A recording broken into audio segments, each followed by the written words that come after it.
মে মাসটা জুড়ে আমি বিয়ের দাওয়াত, মিলাদ, পরপর ২টা বিয়ে, এসে বাসার বাহিরে দাওয়াত খেতে খেতে মুরগি, মাংস, রোস্ট, একদম রুচিটা একদম খুবই খারাপ হয়ে গেছে। খাওয়ার রুচি চলে গেছে। মাঝে মধ্যে ভর্তা, শাক, শুটকি খাওয়া খুব পছন্দ আমার।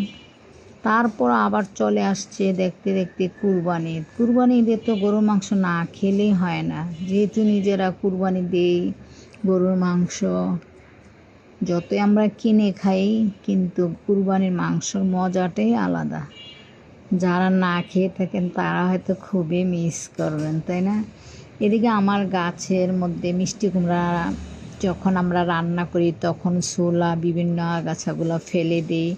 এই ফেলে দেওয়া বিচিগুলো থেকে গাছ হয়ে অনেক বড় ডোগা ধরেছে, ফুলও আসে মাঝে মধ্যে। এদিকে আমি হুট করে আমার ঘরে চিংড়ি মাছ ছিল, চিংড়ি মাছ দিয়ে আগা ডোগা দিয়ে রান্না করছি। খুবই মজা হবে, খুবই অসাধারণ।